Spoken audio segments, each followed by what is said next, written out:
I am here in Hong Kong at the Asia Society, which is really quite a splendid place in Hong Kong, in almost a forest-like setting. It's quite remarkable, and when you come to Hong Kong, you must spend some time here. In any event, I'm with Ronnie Chan, and you'll have heard all about him and what he's done and what he has yet to do in this part of the world and globally. So it's really a delight for me to be talking with you, Ronnie. Welcome to Conversation 360 podcast and to this series, Asia and the West. Great to have you, Susan. Great. So here's my first question, Ronnie. When I mention conversations taking place between Asia and the West, what does that bring to mind to you? What does that mean? Well, that has been discussed 3,000, 4,000 years ago. How do you mean? The Silk Road. Yeah. The East and the West have always interacted one form or another. However, what is different today than ever is that I think this must be the first time in 2,000 years when the East and the West are more or less on equal footing. Ah. When you talk to each other, even with husband and wife, usually one party is more dominating because he is the breadwinner, because he is bigger, or because he's smarter, or she is smarter, whatever. One party is more dominant in every family usually. That's true. In East-West relations, 2,000 years ago, during the Roman Empire days, China was experiencing a big surge in the civilization during the Han Dynasty. And so that was the last time, as far as I can tell, where East and West were both strong and advanced culturally and otherwise. For the last 2,000 years, it has been a pretty lopsided game. Basically, Asia has continued to rise until approximately 1800, whereas the West waned, for all the reasons which we will not go into here, but we all know them. The Middle Ages, for example, and then the 15th century, 16th century, you begin to have Renaissance and rationalism, and then later industrial colonization, industrialization, and so forth. And so for the last, between, say, 1500 and 1900, the West rose, while the East waned. Yes. So if you were living today like you and I do, Susan, we don't know a time, because you and I were not around 2,000 years ago, when the East and the West were both strong. But of course, in those days, very few people know that East and West are both strong because of lack of transportation and communication. But today, different from 2,000 years ago, is that West has continued to be quite dominant in the world in many fields, but the East is rising, starting with Japan, and then you have the four tigers, such as Hong Kong, Singapore, Taiwan, Korea, and then now the big boy finally woke up, and that's China in the last 30 years. And so Asia has been rising. So more or less, today is the first time in 2,000 years that the East and the West are on more or less equal terms. But unlike 2,000 years ago, communication and transportation had made it such that we know that both are strong. And so mankind is facing an issue that has never been confronted before, and that is how to live with one another between the East and the West. 2,000 years ago is easy. You just close your door and that's it. Because to travel from one to the other would take you a year, 2 years, 3 years. Isolation, which is a natural consequence, right? Correct. But today, I just flew back yesterday from the Middle East, and I spend 70% of my time on the road. And I go to the United States every month. I know. I go to Europe every month. So today, that issue that you asked, Susan, is far more significant than ever before, because we have no choice but to live with one another. Are we prepared for it? No, we are not.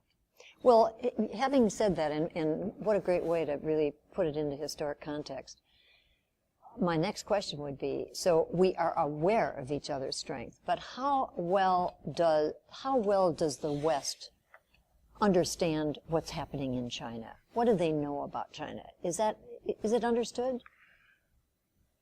No, I would say the knowledge of China, well, not just China, but the East, but say In China, China, yeah. is really lacking for several reasons. Number one, the the language, much more Chinese speak English than Westerners speak Chinese.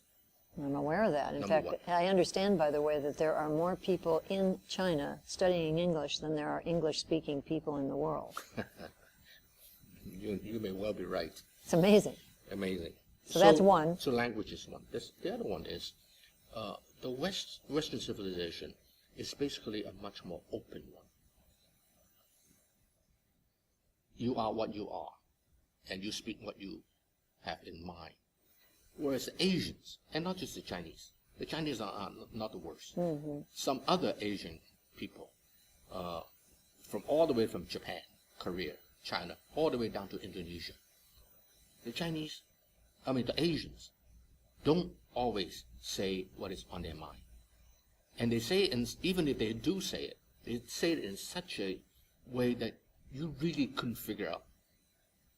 Do they really mean it? Do they really not mean it? Mm-hmm. Is it just out of politeness that they say it? Try to talk to a Japanese in Indonesia. Try to talk to a Japanese. I was told that in Thailand, you never say no to somebody. Hard to make a business transaction. Right, so I said, what do you do when if you're a girl and a guy wants to say, can I go out with you? And you don't say no when you don't like the guy, or don't trust the guy. This is a whole new level of right? dating. And in Japan, when they say, they never say yes or no.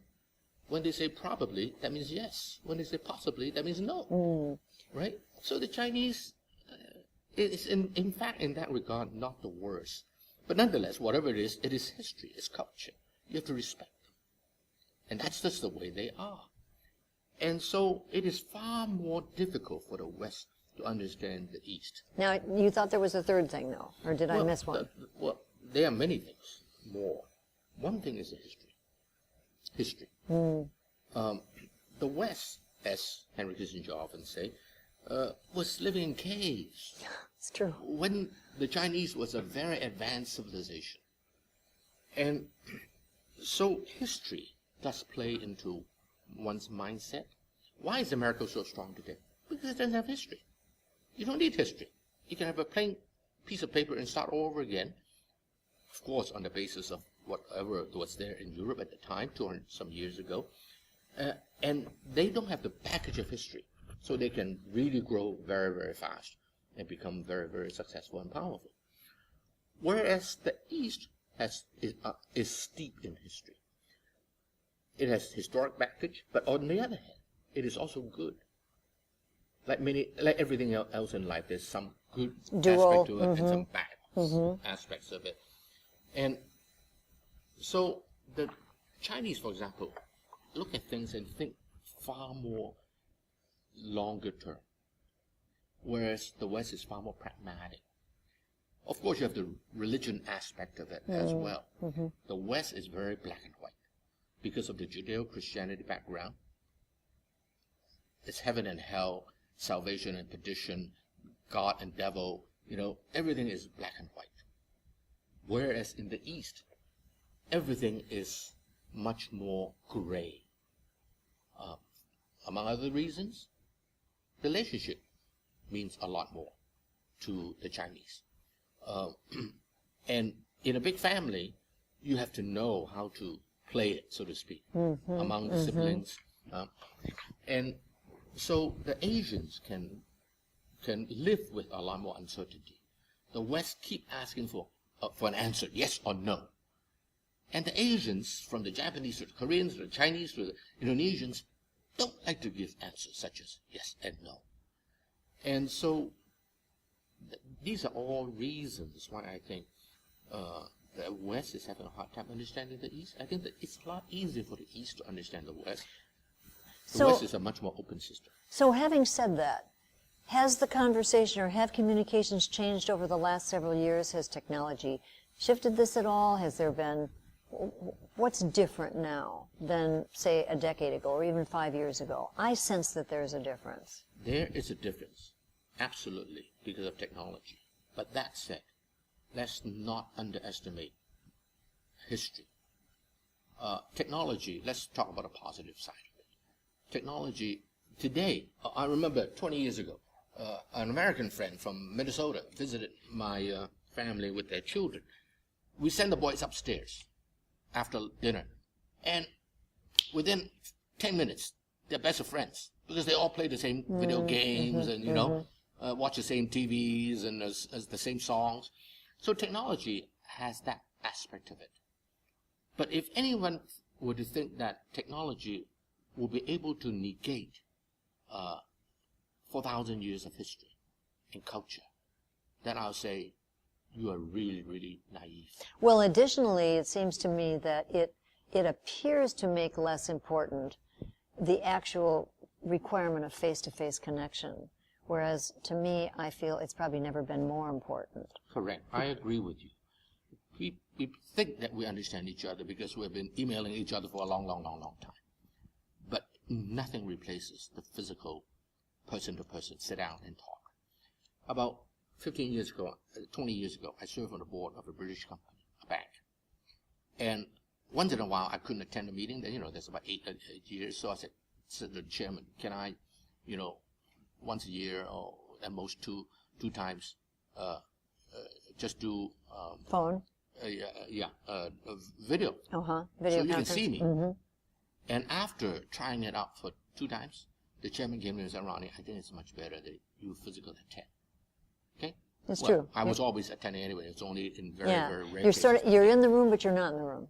Right. So nothing can replace the physical connection.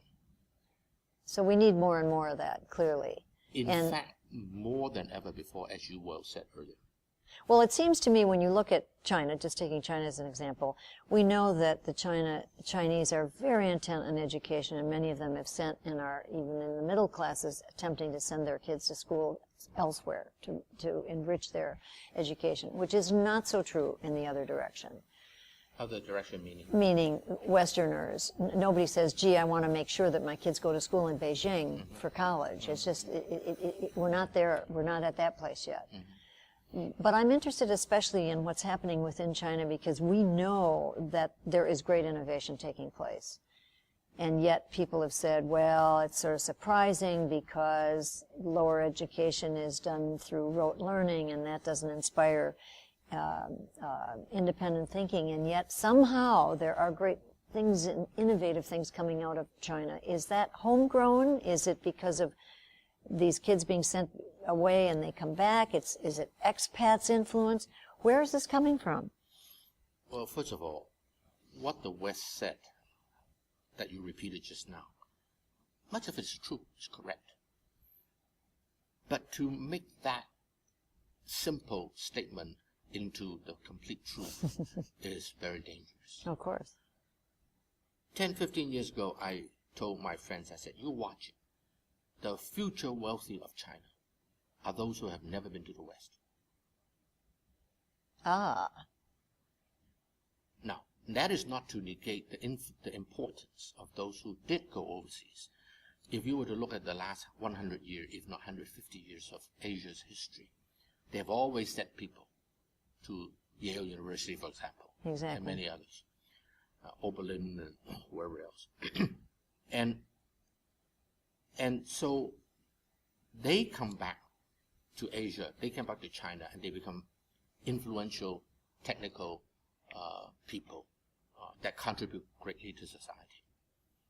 But in China today, I told people 10 years ago that you watch it, I said, a lot of those most successful are those who have never been overseas. Now that is interesting. You're the first person who's mentioned this to me, and suddenly that explains a number of things. Some of the people I've met there who haven't, they say, I can't wait to get to New York, but they haven't been there, and yet they are on a trajectory. That's very exciting to think about, actually. Consider Tencent's chairman, Robin Li of Baidu. Jack Ma lived overseas for a little bit, but many of the others have never been overseas. That is not to say that those who have been overseas cannot succeed either. But all I'm saying is that a lot of the really, really super rich in China will be totally homegrown. And many of the technology will also be homegrown, because the world is so connected these days. You can get technology, you can hire the best of people, as long as you're of open mind, you have basic education, and the Chinese certainly have this emphasis on education, as we all know. And so the dynamism of these guys' thinking is just amazing. Well, I think this is a piece, especially you're having said that and just thinking about it myself. This message is one that people in the West have to hear and think about as they feel superior in some ways and are missing the boat on the opportunities in this globalism. You mentioned Jack Ma, and I wanted to ask you a question about that. So Alibaba, his company, has bought the South China Morning Post, and they have just instilled a new CEO, as you know, probably, I guess, a week ago that he actually took office. An American. I took vacation for 2 weeks. Yeah, and look what happens when you're gone. It changes. So anyway, this guy with whom I met earlier this week, I'm fascinated by him, Gary Liu. He's a technologist. He's a techie. And he's a young guy. He's young. He's 33 years old. Right. Very impressive. And my question of you is, when I've talked to people since I met with him, I've talked to them and I said, wow, this is huge. If the SCMP really is intending to become that voice of China to the world, it could accomplish what I'm hoping in a small way to do with my Asia and the West podcast. I mean, this is a big deal. And I've been met with a lot of skepticism who say, oh, everybody understands that Jack Ma's made a deal with with Beijing. This is not going to be an independent piece of journalism. This is going to, what's your view on that? You must know a lot more about this, obviously, than I do. First of all, is that possible? Jack Ma, forget about South China Morning Post. Okay. These days, news is taken over by the internet. Right. And the quality of there is just no assurance. Okay. Newspapers are dying. And in the West at least, and in the old days, in this part of the world as well.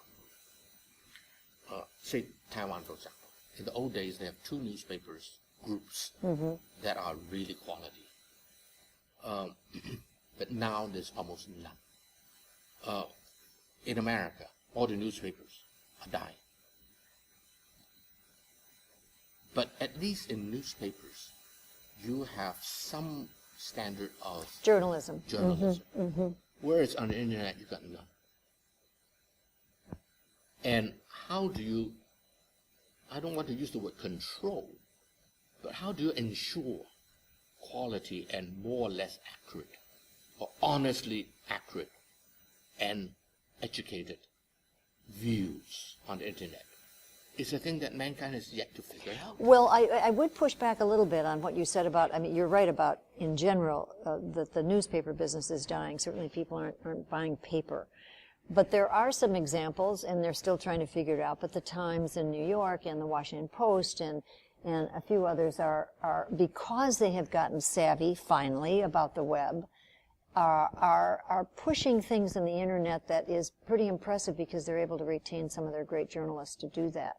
I would assume that's because they insisted on having a paper, a physical paper, with journalists that are stationed from around the world.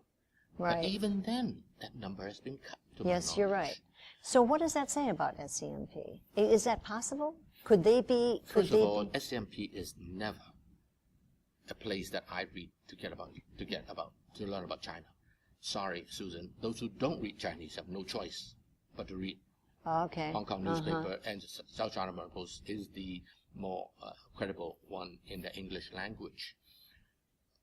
They are always a day late for long years. So it is only to the outside world. So my concern go way beyond just Jack Ma hiring this 33-year-old tech kid and all that stuff. I mean, that to me is nothing as a problem, potential problem, compared to how the internet is dominating news. that has been increasingly so for the last 10 years and will be increasingly for the next 10. Do you have thoughts about what's the antidote here? You know, if I do, I should be receiving a Nobel Peace Prize. Yeah, it's true. I'm just not smart enough. Everybody's working on it. Yeah, I'm just not smart enough. So since I brought it up about the SCMP, what about Hong Kong in general? What's Hong Kong's future vis-a-vis mainland China? You've been here. You are at the core of what is important about Hong Kong. Oh, that's not true, Well, Susan. I'm an outsider. I always prefer to be an outsider, so I never want to be in the Okay, center. but whatever role you play, it's an important one. People say that, but Okay, well, I'm going to believe it. okay. Well, certainly you have your views. So has Hong Kong, does it have a future that's still going to be relative? Can it be independent of mainland China, or is this simply, are we on a road in which it becomes a fabulous but nonetheless truly Chinese city? Well, first of all, your question has a problem embedded in it. and that Probably is- most of mine do. No, in this one in particular. Okay.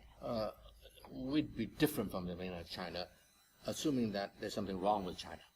Now, there's a lot of things wrong with China. But on the other hand, Hong Kong, objectively looking at Hong Kong vis-a-vis the mainland of China, it is inevitable that Hong Kong's role will diminish over time. Because China is merging together into the global world. Isn't that what we all want? That China should become a member, a responsible member, which it is, I believe, of the international community. And when that happens, in economics, for example, in finance, in professional fields, in politics, in many things, as China grows economically, all these other influence will rise. And let's face it, China is the second largest economy in the world. And Potentially the largest.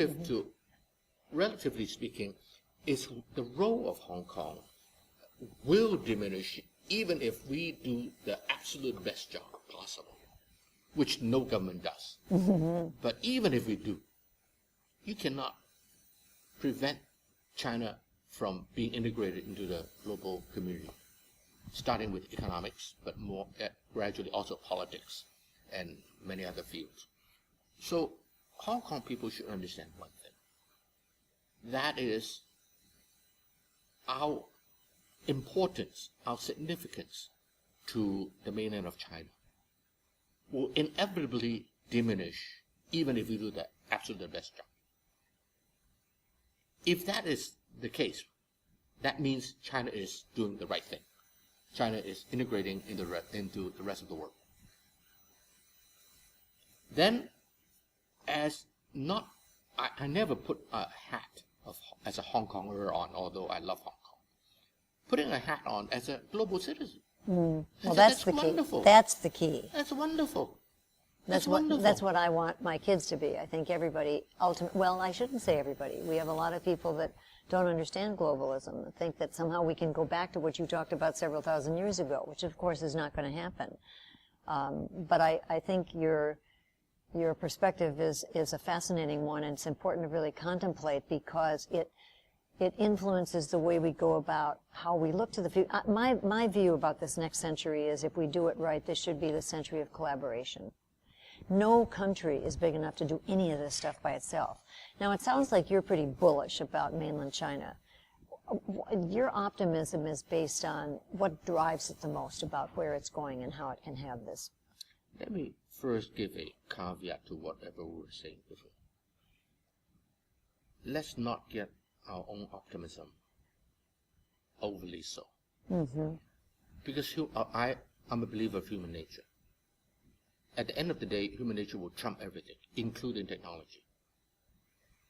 And human nature, as Senator J. Rockefeller, the son of the founder of this organization, Asia Society, said to me one time, is that at the end, people are tribal. In some parts of the world, such as where I just came from yesterday, people are very tribal. But even in very sophisticated societies, such as the United States, as a Chinese American, I look around and I go to a restaurant and I see Asian kids in one table, non-Asian kids in other tables. I know that the integration has been far more than perhaps in most other places in the world, which is good, because as my personal background was such that I have no Chinese friend for the first 10 years that I lived in the United States. I never go to Chinatown. I said I have much more hamburger than meat and rice. and all my friends are basically local people. But I'm definitely a minority. That's not reflecting the community and the society at large. And so while we say that technology interaction between the East and the West will improve a lot of things, break down some misunderstandings, some only, and erase some prejudices, which are good. Let's not go so far as to forget that human nature and the tribalism in human nature may yet come back to haunt us. So you bring up that caveat as a footnote to which concern? What are the challenges for China's continued growth? People still don't understand each other sufficiently, and people do not respect each other sufficiently. It is easy to say that is the only reason, because when you say that we should respect each other, the world will clap. Yeah, but you will never get there. You will improve on it, but you will never get there. And so how to manage global affairs today when the East and West are more or less relatively strong, and in the face of technology that throw people at each other, so to speak, and put us all in a pot. So there's a lot of good things that may come out of that. But let's be mindful that human nature may yet come back to bite us.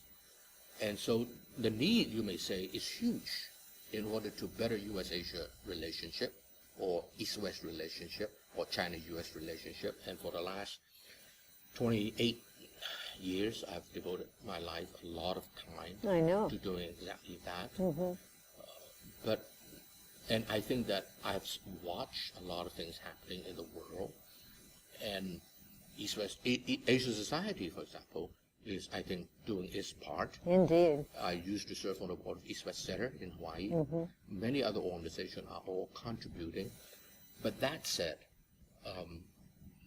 I do not underestimate the severity of the problem. Of this tribal nature. Yeah, of this tribal nature. You know, it's interesting, too, when you say that, because I think one of the curses, one of the unexpected consequences of all this technology is that social media, certainly, has promulgated this sense that it feeds to us information about those who are most like us. So the fact is we get isolated, much like the thing you described at the very beginning of our conversation several thousand years ago. People didn't know about each other. Well, in fact, that's what's happening. I mean, in our last election in the United States, there were many people not listening to each other because their ecosystem was such that they only heard from the people that were like them. And I think this is something that, if nothing else, we've probably become dramatically aware of, and have to, all of us, no matter where we sit on the political scale, have to think about the importance of this necessity to know about each other, to know what it means to converse. I mean, really converse. Right. And there's no replacement of physical contact, face-to-face interaction, living in each other's country, learning each other's language. To think that technology will be able to melt all of us into one big pot, I think is a very dangerous assumption. Is there anything we haven't talked about that you'd like to mention around this whole issue? Because it's such a big one. But You got 5 more hours. well, I do, but I don't think you do. You have a flight to catch. I do. But is there anything else that you'd like to just comment on? You asked me about my optimism about China. Mm-hmm. I think China, number one, if you were to look at Chinese history for the last 3,000 years, 4,000 years, it has been one of the most peaceful countries in the world.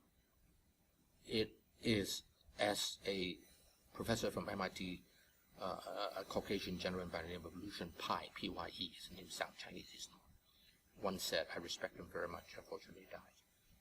He said the best definition, he gave the best definition of China. He said China is a civilization which pretends to be a nation state. Oh. It is not a nation state in the 18th, 19th century Europe. It's not in that way. China is a civilization that happened to be quite advanced. It started somewhere around the Yellow River, grew gradually, influenced its neighbors. For example, for the last, since the Tang Dynasty, which is about over 1,000 years, there has been tens of thousands Jews living in the center of China, in a province called Henan, in a county called Kaifeng, right? Did the Chinese kill them? No. Let live. Just don't cause trouble. In the Song Dynasty, which is what, 800 years ago, all the way to the Ming Dynasty, there were 300,000 Arabs that went through the sea link, the Silk Road by sea, and lived in southeast China, in southern China, southern Fujian province. Did the Chinese kill them? No. Let live. As long as you don't cause trouble, it's okay. And so people today say, but we don't know what's China's intention. It's fools and ignorant people, as far as I'm concerned, that say that. Read history. So China can be the only other strongest guarantor of global peace together with the United States. The two of them working together. If EU get its acts together, which I doubt, would be the third leg. It's always better to have a three-legged stool than a two. Indeed. But to be pragmatic, the United States and China working together is the best guarantor of global peace. And if you're a gambling man, will that happen? I don't mean to opt out, take an easy way out. I think the chance is really 50-50. A lot of people say, hey, Donald Trump is going to be bad for U.S.-China relations. I'm not so sure. Let me tell you why. 20 years ago, China was 5'1", America was 7'6". 2 aircraft carriers. Today, I just had lunch with a 4-star admiral from the United States. Oh. And he was probably the guy who parked the 2 aircraft carrier outside of Taiwan straight in 1996. And there's nothing China could do about it. Because in 1996, China was 5'1", and America was 7'6". He can slap a 5'1" around. 10 years ago, China was 6'1". A 7'6" can still slap 6'1" around. But today, China is 7'1". Now, America is still 7'6", but does a 7'6" want to pick on a 7'1"? There are consequences to whatever you do, and so that's why I'm not overly pessimistic. I know all the, issues and potential problems and all that stuff. But overall, I think that U.S.-China relationship should be fine. But that said, that is only in a political and military sense. We are not making headways. We should be understanding each other. Couldn't agree more. Right? And build relationships so that together, along with, of course, to be politically correct, EU, India, Japan, and wherever else, right? Yeah. To be a guarantor of world peace. But let's face it, the reality is size matters. Susan, you know that I'm a small man. I walk into a room, nobody notices. If I'm Yao Ming, I walk into a room, everybody notices. Well, everybody notices Yao right? Ming, yes. So when China is 7'1", you have no choice but to notice. Pay attention. Yeah. And so if the 7'6" and the 7'1" would work together, Big stuff happens. a lot of good can take place in the world. Well, that's my dream. This might be a good note on which to end then, and I really appreciate this. Has been just a terrific conversation. I so appreciate it, Ronnie, and thank you for participating in this Asia in the West podcast, and I hope we can continue it at some point. Thank you. Thank you.